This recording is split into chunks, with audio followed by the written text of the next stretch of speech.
All right, and we are live. Fantastic. Well, I'm here today on the decision room, excuse me, with Martin Evans. He is the VP of CX operations at LoanPro, and we are going to be talking about leadership, learning curves, and scaling customer experience in fintech. Welcome, Martin. Thank you so much. Grateful to be here. Yeah, absolutely. So, yeah, so he puts a couple interesting comments in the email exchange we had beforehand, but maybe just as a starting point, you could share a little bit about your background and kind of how it led you to be where you are today with Loan Pro. So, it's interesting. I've got military experience. I've been on the e-commerce side of things. I've been on the retail side of things, both storefront and kind of corporate office. I've been in parts. I've been in women's fashion. I've been in energy, and I'm finding that while some might look at my background and say, "What is this guy doing? Does he have focus at all?" When I look at myself as an elephant eater, I don't care where the elephants are, right? I want to go after those big problems, those hairy problems, those problems that everybody knows is there, that nobody has the time or bandwidth or skill sets to accomplish, and they bring me in to help solve those problems. I don't want to insinuate or intimate that companies don't have the resources to solve their own problems, but the idea is there's typically something that everybody is aware is a problem. And I like coming in and solving those problems. So I've had tremendous success in all of those avenues, in those different industries. And I'm doing that now in fintech and loving it. And really enjoying that. And so with LoanPro, we're tackling the elephant of delivery, right? We've had these amazing experiences during the sales and pre-sales experience, getting to know the client, qualifying the client, and then their first real post-sales experience is with delivery. Do we create an experience that's amazing and wonderful, or do we have our clients when they meet up later on, at our summits, saying, "Hey, if you can get through delivery, it's awesome, but just know that delivery's it's an acquired taste, right?" I don't want that for our clients. I want that customer delight all the way through. I want us to set the bar high out of the gate. And so at Lone Pro, that's the elephant to eat. That's the challenge to solve, and that's the problem we're solving right now. Got it. So, and just out of curiosity, like, you referenced the different industries and then the military background. So Yeah, yeah. maybe for people who are curious, how did you actually get connected with Loan Pro and take on this role? Yeah, so depending on your level of engagement in your career, there are certain roles that are simply not driven by a LinkedIn application or a job board somewhere. At some point in leadership, it matters who you know. And I've found that in the most meaningful roles that I've had over the last 10 years, each of them has come by way of personal introduction. One of the things that I like to do, and I promise this is directly related to your question, is I like to continually engage with mentors in my network, whether that's on LinkedIn, whether that's locally, wherever it is. I like to kind of have a gut check of, "Hey, this is my experience. Was this your experience when you were at this level of engagement?" By doing that, I was able to find somebody who had some really big problems to solve. And she said, "Hey, Martin, I like what you're doing. I see where you're at. I see that you may be interested in a move. How about coming here?" And so the CCO, the chief customer officer at Loan Pro, had made a transition recently to the CCO role, and said, "Hey, I need a VP of delivery," and said, "How would you feel about coming over and solving these problems with me?" But again, tying it back to the importance of maintaining connections within your network and not being just the needy person all the time of, "Hey, I've got a need. Hey, I'm going to reach out. When I don't have a need, you'll never hear from me." I think there's power in nurturing the network and being in the right place at the right time, and constantly being in a position where you can receive and learn and grow from others. So how do you sort of try to, put value credits in the bank, so to speak, and make it so it's not just the one-way street? Yeah. So as people are engaging, you know, there's so many thoughts going through my head right now. Let me see if I Yeah. can simplify them here. Yeah, it's so one of the career coaches that I worked with talked about the importance of nurturing the network and not being just a taker, but a giver as well. As you're seeing opportunities with people you've connected with, as you're on LinkedIn, I'm not saying spend all day, monitoring your notifications, but give some intentional time to going to LinkedIn, looking through some of the notifications, looking through some of the needs that people have, and connecting people. Hey, I know a person over here that may be interested in that role.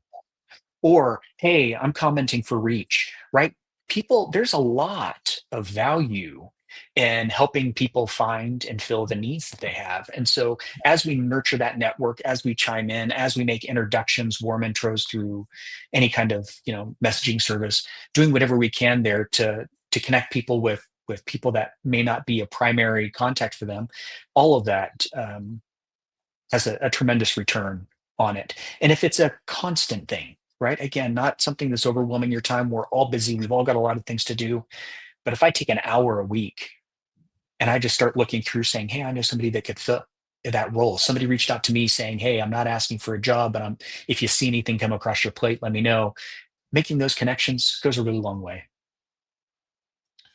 So I'm curious in terms of the approach to improving delivery, improving customer experience at LoanPro. Like, I've worked with other people who they work in innovation, and if you go back even some time when mobile became a bigger thing, and companies would sometimes benchmark themselves against their peers when maybe they should really be benchmarking themselves against an Amazon, let's say, or someone like So, that.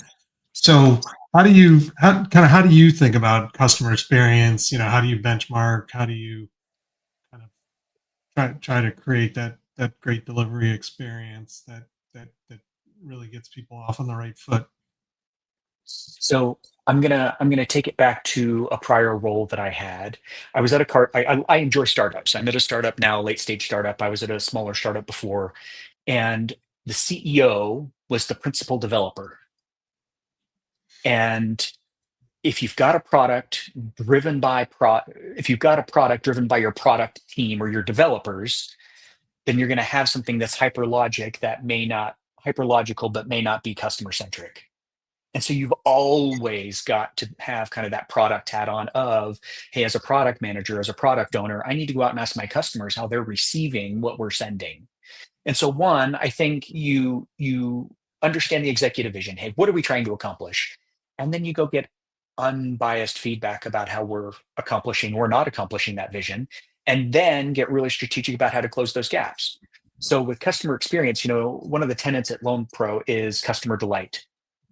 Am I creating an experience that causes customer delight? And that's binary, yes or no. Okay, if no, then why not? And so I think it's important that one, we understand what the desired outcome is and we get some real good feedback, but then we get really involved. I say I'm an elephant eater, and there are a couple of kind of parables in our culture about elephants. One is how do you eat an elephant? One bite at a time, right? The other one is the story about the five blind guys they put around the elephant. And these blind guys had an opportunity to kind of feel the elephant. And then somebody came in and said, well, tell me about an elephant. And all five of them were right, but they didn't have a comprehensive answer. And in fact, they argued, but they were all right. And they were all arguing from a position of correctness. But in the philosophy, if I can say, of eating an elephant, it's you have to know the problem inside and out. There's got to be kind of this idea of I don't care who's right, let's just get it right. And so you do the interviews, you talk to the customers, you talk to the developers, you talk to the onboarding people, you talk to everybody, and you start to understand what is the process. How are we getting from vision to execution? Oh my goodness, this looks like Swiss cheese. There are a lot of gaps to fill here. And you start isolating those things and then prioritizing those things. And then as you execute on those things, getting some additional feedback. Hey, we recently improved this thing. Now, the interesting thing with the delivery is you rarely have an opportunity to say, hey, we identified a problem, we solved a problem. Can you tell me how it's different before and after? There's bias, right? If you get somebody into delivery and you messed it up, then there's just going to be a chip on the shoulder no matter what happens a lot of times. So comparing information and getting that feedback is huge. But ultimately, you watch the output of the team. You watch when we have summits and they start talking amongst each other. Do they talk about how good the experience is? Sometimes we simply have to just kind of eavesdrop on some of those conversations to say, hey, the it's working. We're moving in the right direction, and continually, reprioritize as we go along to make sure we're tackling the best things first. But ultimately, it doesn't matter what we do if the outcome isn't customer delight.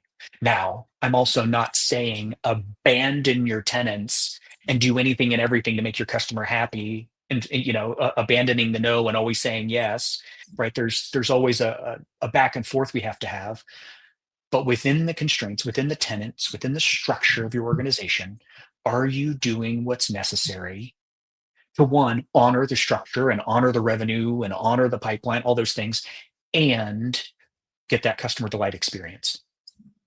And so for me, it's what's the vision? What's the outcome? What are the gaps in the middle? How do we identify those and really wrap all the ideas around them and then prioritize them and execute on them? That's kind of been my process. So you said something kind of in passing right at the beginning in Yeah. that response where that I think is kind of important around understanding the strategy. One of the things I find in doing our recruitment work sometimes is that um, in certain parts of organizations, the people who are doing the hiring don't really understand the strategy. And so I'm curious from your perspective, like at a VP level, so senior enough to have clear target outcomes and responsibilities and be leading others, but not necessarily, depending on the size and stage of the organization, the founder, the CEO, or Yeah. someone else in the C-suite. Whose responsibility do you think it is? Is it the responsibility of the people in the top to clearly articulate it down, or do you think it's the responsibility of someone at your level to push to really understand? Or what's your take on that? As I understand the question, let me try to respond, because this is coming. I don't want to say with baggage, but with some poignant experience. Yeah, Right. I've had leaders in the past that have said, "I expect you to do your job and everybody's job below you." And then my thought is, well, then why do we employ them if it's my job to do their job? Right. So I believe that your executive team is strategic.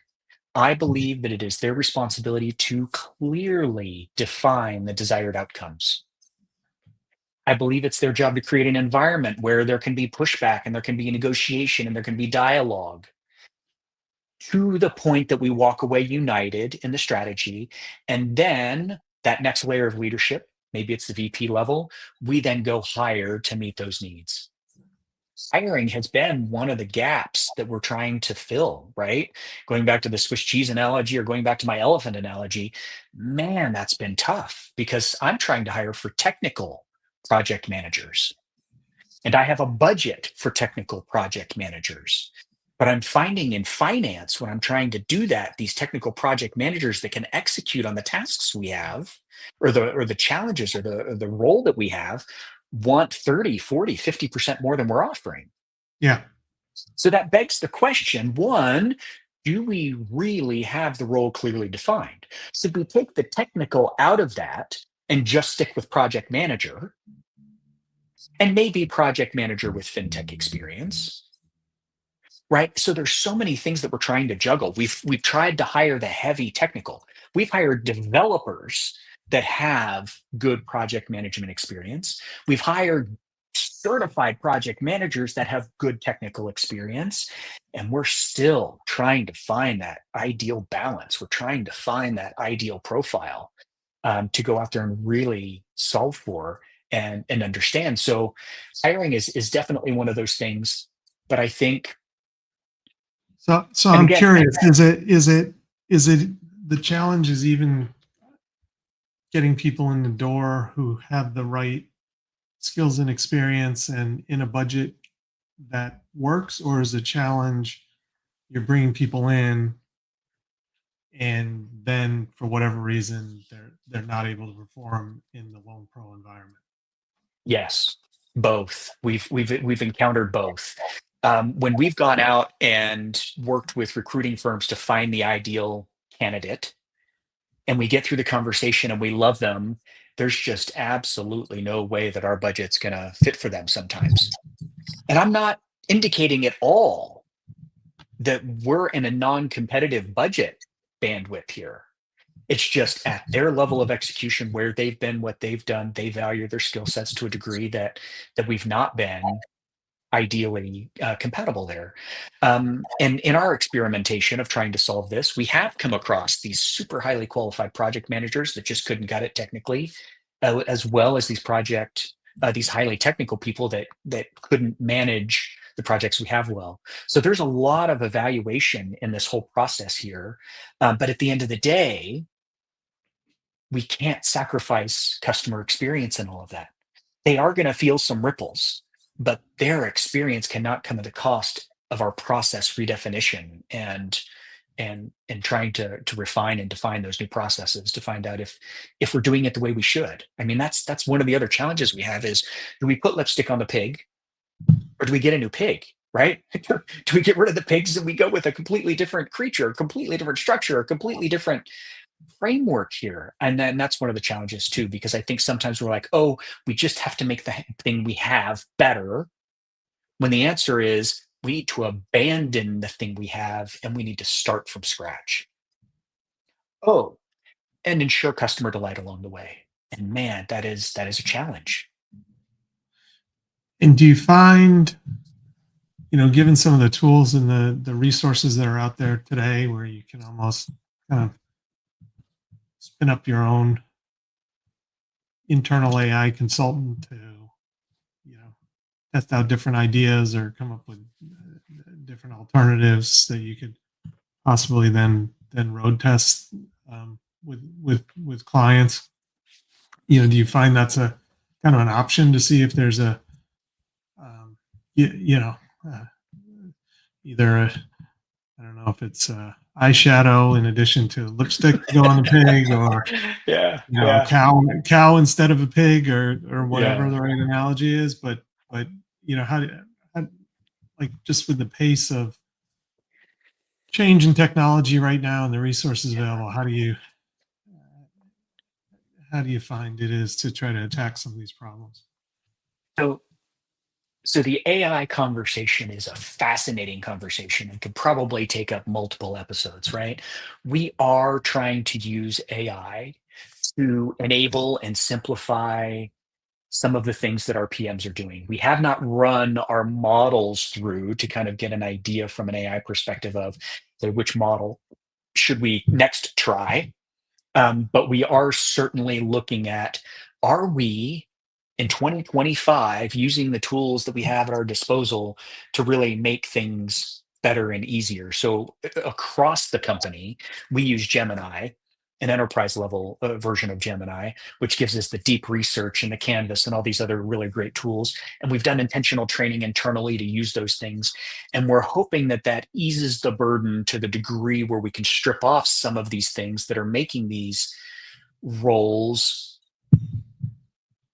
to the degree where the candidate that can fit the role is wanting a premium for their skill set that they most certainly deserve, right? But we are using AI. We're moving more in a direction. We're learning a lot about that. I would say we're very young in AI adoption, but we're absolutely embracing it, and it's coming with different levels of engagement on that across the company. There's some people that love it, and there's some people that are still kind of unsure about it. Um, but we haven't explored the idea of saying, hey, if we take this path, how would this compare to some of the other paths, or industry best standards or practices or things like that? So we haven't explored that to the degree that you've asked there. So, I mean, one of the things I believe increasingly is that the folks who are going to be successful are the ones who are continuous learners Yeah. and um, kind of have the mental agility to navigate through rapid pace of change and adapt to the inevitable shocks, whether they're kind of macro shocks globally, or industry shocks, or you know very specific shocks to their particular business, or even their part of the business that they're working in. And so it strikes me that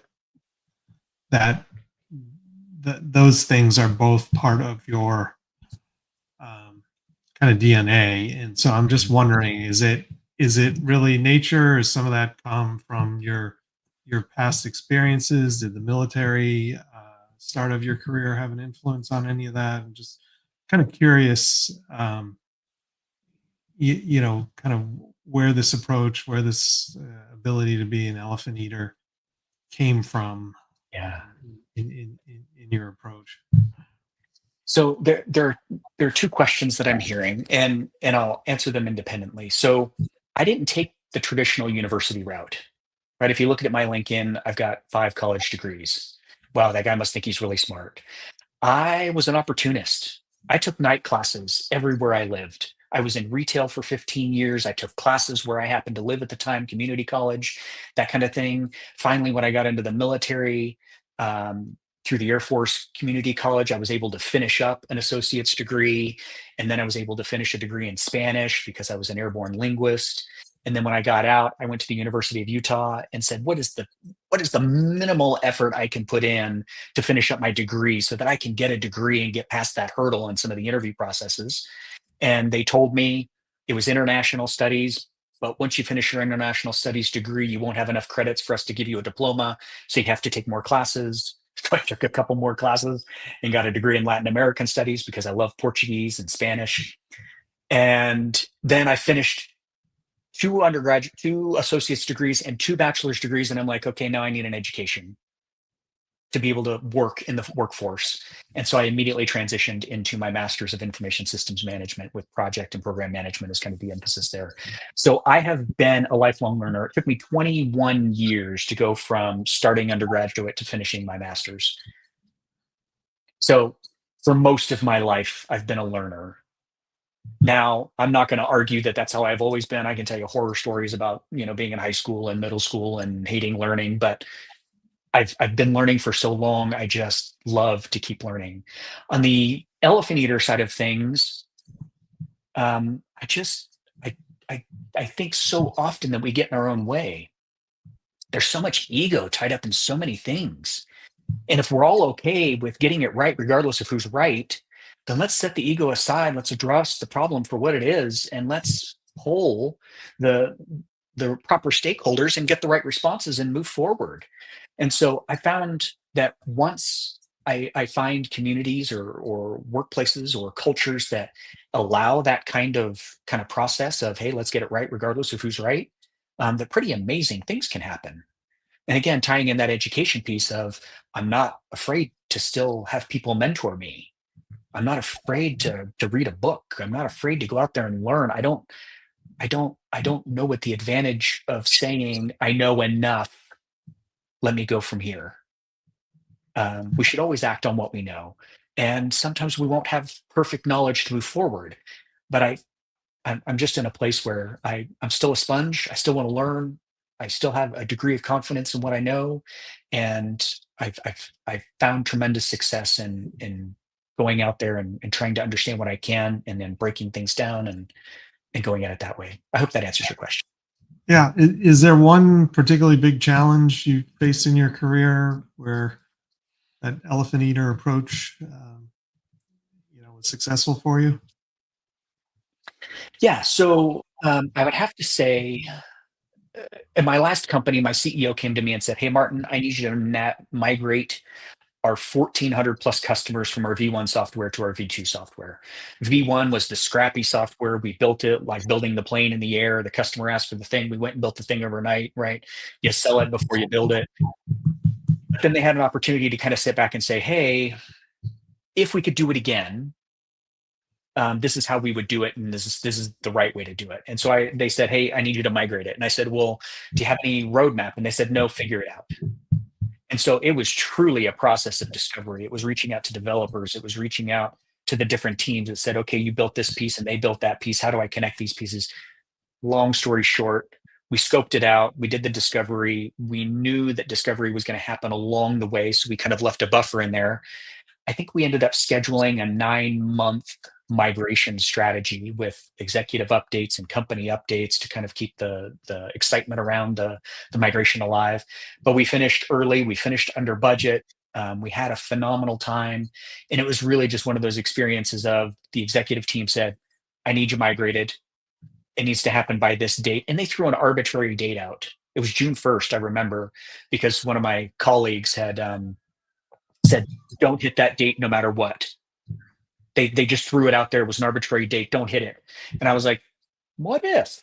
And so I made the plan and we executed and we finished early. It was an awesome experience, but it was truly understanding that whole thing inside and out. It was breaking it down to eat it, one bite at a time. And it was truly the big ugly problem in the room that nobody else had the bandwidth or the skill sets or the opportunity to tackle. And so it was really something that I could wrap my arms around and run with. Cool. So I think we're getting close to time here. Yeah. I'm curious if there's, someone who's, um, trying to lead in the face of complexity or Mhm. staring down an elephant, uh, Yeah. stampeding towards them. Is there, one piece of advice you would give them to, um, help them navigate or a starting point for working through a situation? One, be willing to have the candid conversation up front that this process takes discovery, planning, and execution. It doesn't start with execution. It starts with discovery. And then if discovery is done right, then planning can happen. So making sure you have all the right stakeholders. And then when it comes to execution, being very timely.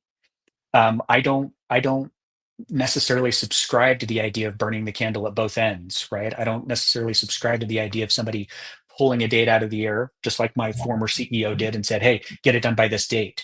Now, I explored the what if on that date and it ended up working out, and that was great. But I think there needs to be candid conversation. There needs to be confidence enough to be able to go in and say, great, I'm going to take the time to discover. I'm going to take the time to talk to the right people. I don't have to get this right. We have to get this right and be willing to receive. I think sometimes when you get into a VP role, there's ego in parentheses, right? And get rid of that. Sure, you know things. Sure, you're capable of things. But let's talk to the right people. Let's figure it out. Let's get it right. Let's go through that planning phase adequately. Let's go through that discovery, that planning, and then that execution. And one of the things that I found most helpful is let discovery happen throughout and find out ways to adapt and overcome as you go through that process to find out, is my deadline still adequate? Do I need to push that out? Right? The executive communication is going to be paramount in all of this. But I think ultimately it comes down to allow it to take time, have a process, whether what you've heard today or what you've heard or learned otherwise, but give it time, let it happen, and learn and grow with it. Um, and I think you'll find some tremendous success in that. All right, great. Martin, anything else you'd like to share before we wrap up here? There's so many different directions we could go, but I think this has been a fabulous conversation. Thank you so much. All right, great. Well, Martin Evans,